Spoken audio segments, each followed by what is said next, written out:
Hi hello வணக்கம். இது உங்க சினி ரெயின்போ. கிரிக்கெட் கடவுளை சந்தித்த சூர்யா ஆர்வமாக பேசிக்கொண்ட காட்சி ரசிகர்கள் உற்சாகத்தில். நடிகர் சூர்யா தற்போது மும்பையில் வசித்து வந்தாலும் அவ்வப்போது சென்னை வந்து தன்னுடைய படங்களின் ஷூட்டிங்கில் பங்கேற்று வருகின்றார். தன்னுடைய மனைவி தன்னுடைய சொந்தங்களை விட்டு 19 ஆண்டுகளாக சென்னையில் இருந்ததாகவும் அவருக்காகத்தான் இப்போது மும்பையில் உள்ளதாகவும் முன்னர் அவர் கூறியிருந்தார். மும்பையில் நடைபெறும் திரைத்துறை உள்ளிட்ட பல்வேறு நிகழ்வுகளில் சூர்யா மற்றும் ஜோதிகா தனித்தனியாகவோ அல்லது கூட்டாகவோ பங்கேற்பதை காணக்கூடியதாகவும் இருக்கும். அந்த வகையில் நேற்றைய தினம் மும்பையில் நடைபெற்ற ISPL கிரிக்கெட் தொடரின் துவக்க விழாவில் சூர்யா பார்வையாளராக பங்கேற்றிருக்கின்றாராம். நடிகர் சூர்யா அடுத்தடுத்த படங்களில் தன்னை இணைத்து வருகின்ற நிலையில் கடந்த ஆண்டில் மிகுந்த எதிர்பார்ப்புகளுக்கு இடையில் சூர்யா நடிப்பில் வெளியான கங்குவா படம் அவருக்கு சிறப்பாக கை கொடுக்கவில்லை.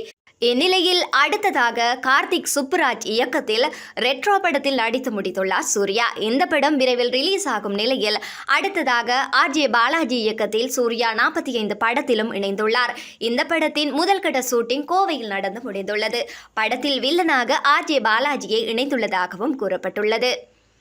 இந்த படத்தின் 2வது கட்ட ஷூட்டிங் இன்னும் சில தினங்களில் சென்னையில் நடக்க திட்டமிடப்பட்டுள்ளது. இதற்கான செட்கள் அமைக்கும் பணிகளும் தற்போது நடந்து முடிந்திருக்கின்றது. தற்போது தன்னுடைய குடும்பத்தினருடன் மும்பையில் வசித்து வருகின்றார் சூர்யா. தனக்காகவும் தனது குடும்பத்திற்காகவும் தனது கரியருக்காகவும் பல ஆண்டுகள் மும்பையில் இருந்த தன்னுடைய சொந்தங்களை பிரிந்து ஜோதிகா வாழ்ந்ததை சுட்டிக்காட்டிய சூர்யா தற்போது தான் அவருக்காக மும்பையில் வசித்து வருவதாக முன்னதாக பேட்டியொன்றிலும் தெரிவித்திருந்தார். தன்னுடைய குழந்தைகளின் படிப்பு மும்பையில் வசிக்க காரணம் என்றும் கூறியிருந்தார். இதனிடையே மும்பையில் நடக்கும் முக்கியமான நிகழ்வுகளில் நடிகர் சூர்யாவை அடுத்தடுத்து பார்க்க முடிகின்றது. இதனிடையே தற்போது மும்பையில் துவங்கியுள்ள ISPL லீக் கிரிக்கெட் தொடரின் தொடக்க விழாவில் நடிகர் சூர்யா பார்வையாளராக பங்கேற்றார். இதையொட்டிய வீடியோக்கள் சமூக வலைதளங்களில் அதிகமான கவனத்தையும் பெற்று வருகின்றது. இதனிடையே கிரிக்கெட்டின் கடவுளாக கொண்டாடப்படுகின்ற சச்சின் டெண்டுல்கரை நடிகர் சூர்யா இந்த நிகழ்வின் போது சந்தித்திருக்கின்றார். சச்சின் டெண்டுல்கரும் இந்த நிகழ்வில் பங்கேற்ற நிலையில் அவரை சந்தித்த சூர்யா அவருடன் இணைந்து மிகவும் ஆர்வமாக பேசியதையும் பார்க்க முடிந்தது. இருவரும் சில நிமிடங்கள் பேசிய நிலையில் மற்றொரு நண்பரை பார்த்த சூர்யா சச்சினிடம் சொல்லிக்கொண்டு அங்கிருந்து சென்றதையும் இந்த வீடியோ காட்சிப்படுத்திக் கொண்டது.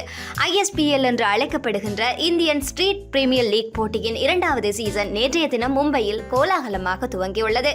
நேற்றைய தினம் நடந்த முதல் போட்டி மும்பை மற்றும் நடப்பு சாம்பியனான கொல்கத்தா அணிகளுக்கு மோதின. இதில் மும்பை அணி கொல்கத்தா அணியையும் வீழ்த்தியது குறிப்பிடத்தக்கதாக இருக்கின்றது. இதுபோன்ற சினி தகவல்களை பெற்றுக்கொள்ள தொடர்ந்தும் சினி ரெயின்போவுடன் இணைந்திருங்கள்.